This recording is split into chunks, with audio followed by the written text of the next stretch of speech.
Saviez-vous que 80% de toutes les espèces animales connues sur notre planète possèdent une forme ou une autre de structure de détection de la lumière, de la plus élémentaire aux merveilles les plus complexes de l'ingénierie biologique? Ce fait étonnant souligne l'importance indéniable de la vision pour la survie et l'adaptation, mais il nous présente une énigme encore plus profonde. Comment un simple groupe de cellules sensibles à la lumière a-t-il donné naissance, au fil de millions d'années, aux yeux complexes qui nous permettent de percevoir la richesse du monde en haute définition ou qui confèrent à une humble libellule la capacité de voir le temps en une fraction de seconde? L'histoire de l'évolution des yeux n'est pas une ligne droite, mais une tapisserie incroyablement complexe de solutions créatives forgées par la pression implacable de la sélection naturelle. Pour comprendre ce voyage étonnant, nous devons remonter le temps, bien avant l'existence des appareils photographiques ou des télescopes sophistiqués que nous connaissons aujourd'hui. Nous parlons d'une période qui remonte à 540 millions d'années lors de l'explosion cambrienne, un moment de prolifération de vie multicellulaire sans précédent dans l'histoire de la Terre. Cependant, les premières lueurs de la vision sont apparues bien avant. La genèse de la vision se trouve dans la capacité rudimentaire des cellules à détecter les photons, les particules de lumière. Imaginez un instant des organismes unicellulaires, comme le glen, une minuscule créature qui habite les mares et les étangs. Cet être vivant, à peine perceptible à l'œil humain, possède un petit point pigmenté sensible à la lumière, connu sous le nom de stigma ou d'ocelle. Il ne lui permet pas de voir des images, absolument pas, mais simplement de distinguer entre la lumière et l'obscurité. Pour le glen, cette capacité est une question de vie ou de mort. Elle la guide vers les zones éclairées de l'eau où elle peut effectuer la photosynthèse, sa source de nourriture, et l'éloigne des profondeurs sombres où les ressources sont rares. C'est la graine primordiale de la vision, la capacité de base d'un organisme à réagir à son environnement lumineux. À mesure que la vie évoluait et devenait multicellulaire, les ocelles sont devenues plus complexes. Prenons l'exemple de la planaire, un ver plat qui se déplace sur le fond des ruisseaux. Les planaires ont deux taches oculaires, des ocelles primitives qui sont en réalité des invaginations de cellules pigmentées. Ces structures ne forment pas une image nette, mais elles permettent au ver de détecter la direction de la lumière. Si un prédateur projette une ombre, le ver peut sentir le changement de luminosité et réagir, peut-être en rampant vers un endroit plus sûr ou en cherchant refuge sous une roche. L'avantage évolutif est clair, les organismes ayant une meilleure détection de la lumière avaient de plus grandes chances de survivre, de trouver de la nourriture et de se reproduire, transmettant ainsi leurs gènes à la génération suivante. L'étape cruciale suivante de l'évolution visuelle a impliqué la formation d'une dépression dans la couche de cellules photosensibles, créant ce que l'on appelle un œil en forme de coupe ou un œil en puits. Pensez au Nautilus, un céphalopode dont la lignée s'étend sur des millions d'années. Son œil est une merveille de simplicité et d'efficacité. C'est littéralement un trou sténopé, une minuscule ouverture qui permet à la lumière d'entrer dans une chambre remplie de photorécepteurs. Cette conception, bien que dépourvue de lentilles, offre un avantage énorme sur les ocelles plates, la capacité de discerner la direction de la lumière avec une bien plus grande précision et, plus important encore, de former une image rudimentaire. L'image est floue et de basse résolution, similaire à celle que l'on verrait à travers un appareil photosténopé, mais suffisante pour que le Nautilus détecte la silhouette d'un prédateur qui approche ou la forme de sa proie dans la pénombre des profondeurs marines. Cet œil permet à un Nautilus d'environ 25 cm de diamètre, qui vit dans le Pacifique occidental, de discerner une forme menaçante à plusieurs mètres de distance, ce qui est un avantage décisif pour un mollusque lent qui dépend de sa coquille pour se protéger. L'évolution ne s'est pas arrêtée là. L'étape suivante a été de perfectionner la capacité de mise au point. La nature a trouvé une solution brillante, remplir la cupule oculaire d'un gel transparent et, finalement, d'une lentille. Au début, ce gel protégeait simplement les cellules photoréceptrices et aidait à concentrer la lumière. Avec le temps, ce gel a évolué pour devenir plus dense et acquérir des propriétés optiques, se transformant en une lentille rudimentaire. L'avantage d'une lentille est double. Elle permet à beaucoup plus de lumière de pénétrer dans l'œil et, de manière cruciale, elle focalise cette lumière sur un point spécifique de la rétine, créant une image nette et lumineuse. Cette avancée a ouvert la voie aux yeux de type chambre noire qui prédominent aujourd'hui chez les vertébrés et les céphalopodes. C'est ici que l'histoire devient encore plus fascinante, car l'évolution des yeux est un exemple suprême de convergence évolutive. Cela signifie que les yeux complexes, avec leurs lentilles et rétines, n'ont pas évolué une seule fois, mais plusieurs fois, de manière indépendante, dans des branches très distinctes de l'arbre de vie. Malgré leurs différences superficielles, les yeux d'une pieuvre et ceux d'un être humain, par exemple, sont fonctionnellement similaires, mais leurs chemins évolutifs ont divergé il y a des centaines de millions d'années. Cette convergence souligne l'énorme pression sélective pour développer une vision aiguë. Prenons les yeux de type chambre noire, ceux qui nous sont les plus familiers. Nous les trouvons chez les mammifères, les oiseaux, les poissons et les reptiles, mais aussi, et de manière surprenante, chez les mollusques comme les pieuvres et les calmars. À première vue, nos yeux semblent très similaires à ceux d'une pieuvre. Tous deux possèdent une lentille qui focalise la lumière, une pupille qui régule la quantité de lumière qui entre et une rétine sensible à la lumière à l'arrière. Cependant, il y a une différence fondamentale dans leur architecture qui révèle leur évolution indépendante. Chez les yeux des vertébrés, la rétine est inversée. Cela signifie que les cellules nerveuses et les vaisseaux sanguins se trouvent devant les photorécepteurs et la lumière doit traverser ces couches avant d'atteindre les cônes et les bâtonnets. Cela crée un petit point aveugle, là où le nerf optique sort de l'œil, un détail que notre cerveau compense sans que nous le remarquions. En revanche, l'œil d'une pieuvre possède une rétine non inversée, où les photorécepteurs sont directement exposés à la lumière sans nerfs qui interfèrent. Cette différence, bien que subtile dans sa fonction finale, est une preuve puissante que la nature a trouvé deux chemins distincts pour construire un œil de type chambre noire hautement efficace. La vision de la pieuvre est une merveille en soi. Ces céphalopodes, habitants intelligents des océans, possèdent une acuité visuelle surprenante. Ils peuvent détecter de petits objets, reconnaître des textures et des formes avec une grande précision. Pour une pieuvre, voir sa proie, un crabe insaisissable, sur le fond rocheux de l'océan est une tâche qui nécessite une vision exceptionnelle.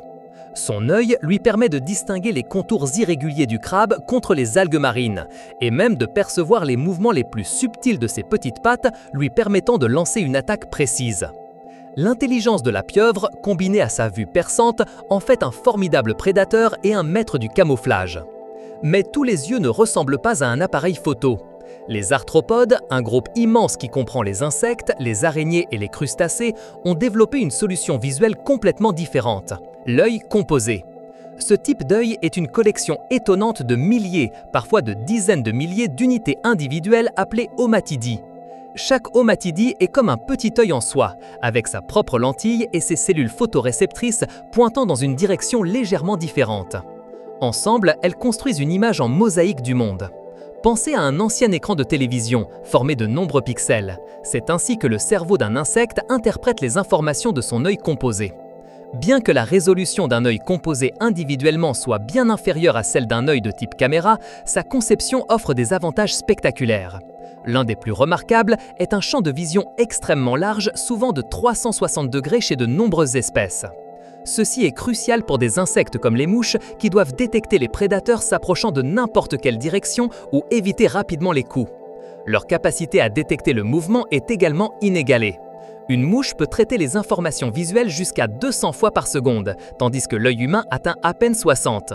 Cette vitesse de traitement permet à une mouche de manœuvrer dans les airs avec une agilité qui défie la poursuite humaine, évitant toute tentative de l'écraser. Les libellules, prédatrices aériennes par excellence, sont un autre exemple sublime de l'adaptation de l'œil composé.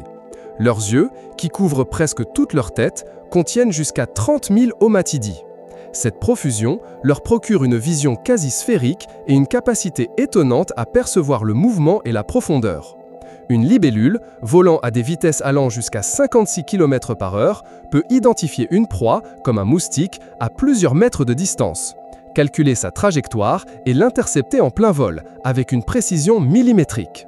Pour elles, le monde est un film au ralenti, ce qui leur confère un avantage décisif dans la chasse aérienne. Les abeilles, quant à elles, utilisent leurs yeux composés pour une tâche vitale, la pollinisation. Leurs yeux sont sensibles à la lumière ultraviolette, un spectre invisible pour les humains. De nombreuses fleurs, qui pour nous semblent de couleur uniforme, révèlent des motifs et des guides de nectar complexes sous la lumière ultraviolette.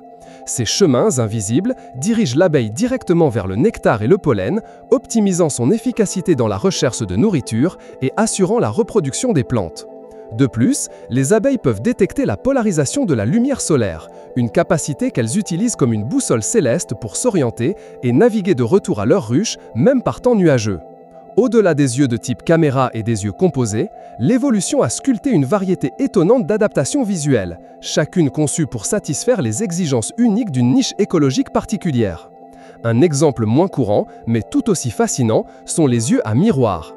Les coquilles Saint-Jacques, bivalves marins immobiles, possèdent jusqu'à 200 petites structures oculaires qui bordent le bord de leur manteau. Ce ne sont pas des œufs avec des lentilles, mais ils utilisent une série de miroirs concaves composés de cristaux de guanine pour focaliser la lumière. Chaque œil de coquille Saint-Jacques possède 2 rétines, l'une pour détecter le mouvement et l'autre pour détecter la lumière et l'obscurité. Ceci permet aux coquilles Saint-Jacques, qui peuvent mesurer jusqu'à 20 cm de diamètre, de détecter l'ombre d'un prédateur, comme une étoile de mer, s'approchant de n'importe quel angle et de réagir rapidement en fermant leurs valves ou en se propulsant loin avec des jets d'eau. Ensuite, il y a la crevette menthe, une créature qui redéfinit le concept de vision. Ce crustacé, qui habite les récifs coralliens tropicaux, possède les yeux les plus complexes et les plus étonnants du règne animal. Alors que les humains ont 3 types de cônes pour percevoir les couleurs, la crevette menthe a jusqu'à 16 types de photorécepteurs. Cela lui permet de percevoir non seulement le spectre visible, l'ultraviolet et le proche infrarouge, mais aussi la lumière polarisée linéairement et, de manière unique, la lumière polarisée circulairement. La capacité de détecter la lumière polarisée circulairement est quelque chose que les humains ne peuvent pas faire naturellement. Et on pense que la crevette menthe l'utilise pour la communication secrète avec ses congénères ou pour identifier des proies camouflées dans les paysages complexes du récif, car la peau de nombreuses proies marines réfléchit la lumière de manière polarisée spécifique. La crevette menthe utilise sa vision hyperspectrale pour chasser avec une précision mortelle. Sa vue avancée lui permet de discerner des proies même dans les eaux troubles ou dans des environnements à lumière variable. Avec ses yeux pédonculés, qui peuvent bouger indépendamment et pivoter jusqu'à 70 degrés, ces prédateurs peuvent explorer leur environnement de manière exhaustive. Une fois qu'ils identifient leur cible, leurs pattes avant, hautement modifiées, peuvent lancer l'un des coups les plus rapides et les plus puissants du règne animal, capable de briser des coquilles de mollusques ou du verre d'aquarium, ce qui démontre le lien direct entre la perception visuelle et l'efficacité de la chasse. Les adaptations de la vision sont aussi variées que les environnements habités par les animaux. Pour ceux qui opèrent dans l'obscurité de la nuit, la vision nocturne est primordiale. Les chats, par exemple, sont des maîtres de la nuit. Leur capacité à voir dans des conditions de faible luminosité est en grande partie due à une caractéristique spéciale appelée tapetum lucidum, une couche de tissu réfléchissante située derrière la rétine. Lorsque la lumière pénètre dans l'œil du chat, elle traverse la rétine, frappe le tapetum lucidum et est réfléchie à nouveau à travers la rétine.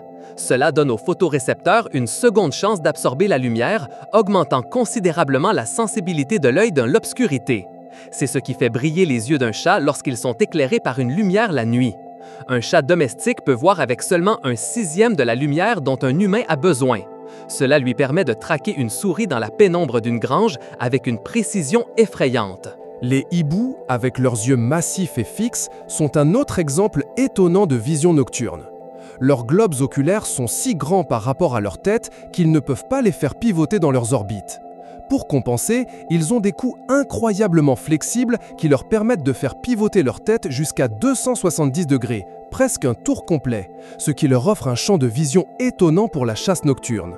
Leurs rétines sont densément peuplées de bâtonnets, les photorécepteurs sensibles à la lumière faible, et sont dépourvus de cônes, responsables de la vision en couleur dans des conditions lumineuses. On estime que les yeux d'un hibou sont entre 50 et 100 fois plus sensibles à la lumière que les yeux humains. Cela permet au hibou de détecter le moindre mouvement d'un rongeur dans l'obscurité totale d'un champ ouvert, même à des distances de plusieurs dizaines de mètres. En revanche, les animaux qui dépendent de la vision diurne ou ceux qui ont besoin de percevoir une gamme plus large de couleurs possèdent des adaptations différentes. Les oiseaux, par exemple, sont réputés pour leur vision exceptionnelle. De nombreuses espèces d'oiseaux sont tétrachromates, ce qui signifie qu'elles possèdent 4 types de cônes dans leur rétine, alors que les humains n'en ont que 3. Cela leur permet de voir une gamme de couleurs beaucoup plus large que la nôtre, y compris des parties du spectre ultraviolet. Cette capacité est cruciale pour leur survie. Elle les aide à trouver de la nourriture, comme des baies mûres qui reflètent la lumière ultraviolette, ou à choisir des partenaires en se basant sur des motifs de plumage complexes qui nous sont invisibles. Une mésange, par exemple, choisit son partenaire en se basant sur la brillance ultraviolette des plumes de sa tête, un détail qui n'existe tout simplement pas pour l'œil humain. La vision ultraviolette ne se limite pas aux oiseaux. Les abeilles déjà mentionnées l'utilisent, mais c'est également le cas de certains mammifères, comme les rennes. Des études récentes ont montré que les rennes peuvent voir la lumière ultraviolette, ce qui leur confère un avantage crucial dans leur habitat arctique. La neige et la glace réfléchissent une grande quantité de lumière ultraviolette, mais certaines choses que les rennes recherchent, comme les lichens, leur principale source de nourriture, ou l'urine d'un prédateur, absorbent la lumière ultraviolette et apparaissent sombres sur le fond lumineux. Cela permet aux rennes, qui migrent sur des milliers de kilomètres chaque année, de détecter des sources de nourriture et des traces de prédateurs dans un paysage de neige monotone, révélant un monde caché à nos yeux. La perception de la profondeur est une autre adaptation vitale, en particulier pour les prédateurs.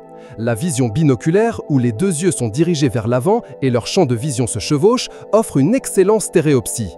Les primates, y compris nous-mêmes, et nombreux prédateurs comme les aigles ou les faucons, possèdent une vision binoculaire.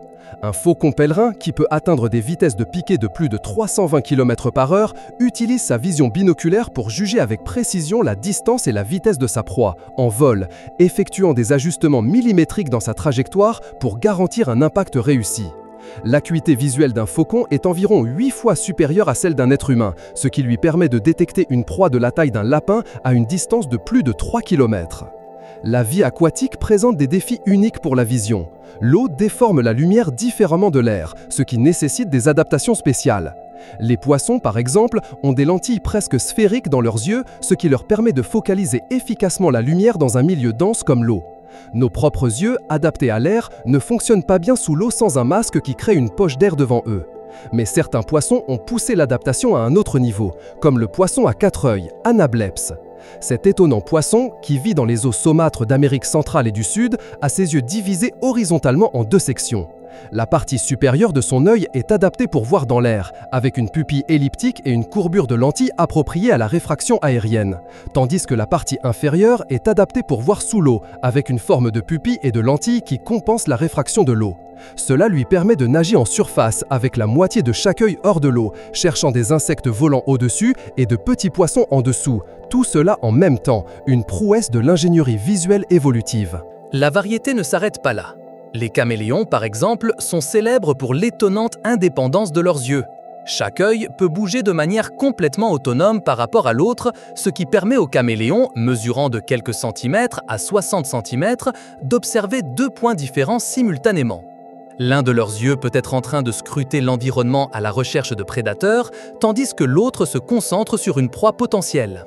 Lorsqu'ils localisent une cible, les deux yeux se tournent vers elle pour obtenir une vision stéréoscopique et évaluer précisément la distance avant de lancer leur langue, qui peut être jusqu'à 2 fois plus longue que leur propre corps, à une vitesse atteignant 80 km/h. Leur champ de vision total peut approcher les 360 degrés, ce qui en fait des chasseurs extrêmement efficaces dans leurs environnements arboricoles.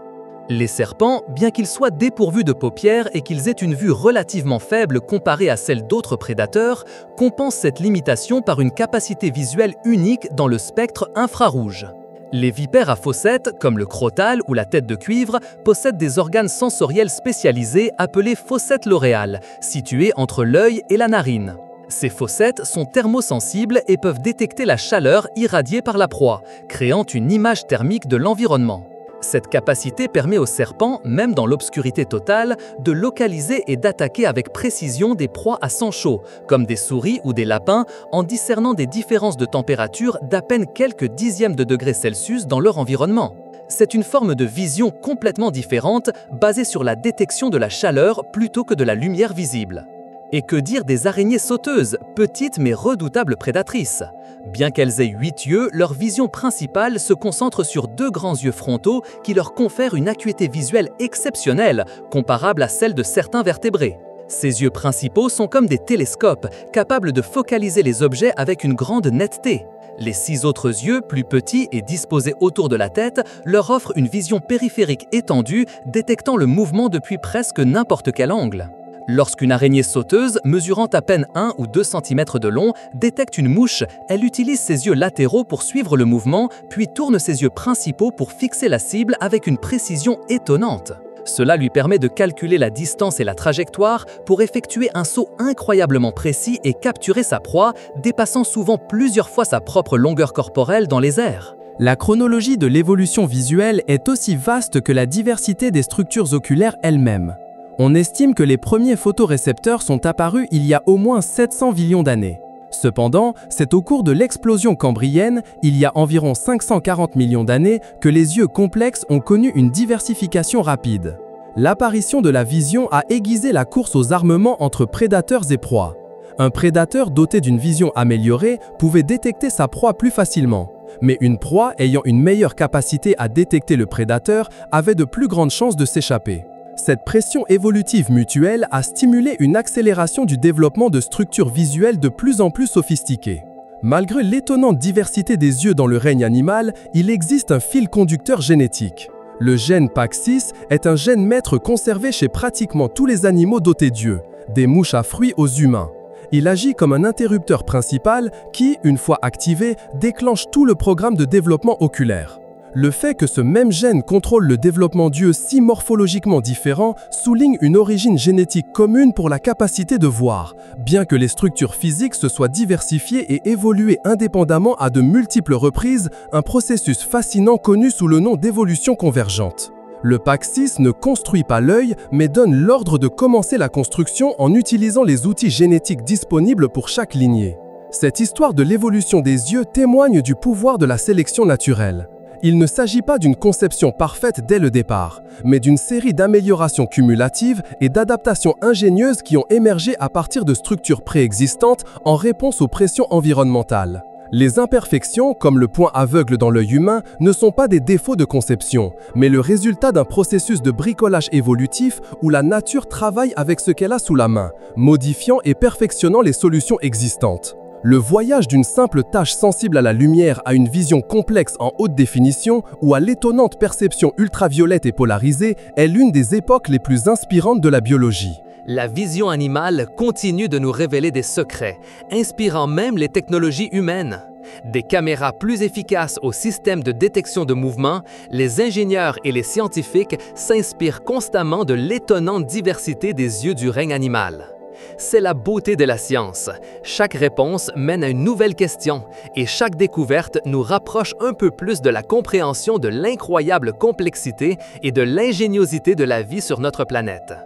Si cette incroyable histoire de l'évolution de la vision vous a ouvert les yeux sur la merveille du monde naturel, nous vous invitons, explorateurs, à rejoindre notre communauté.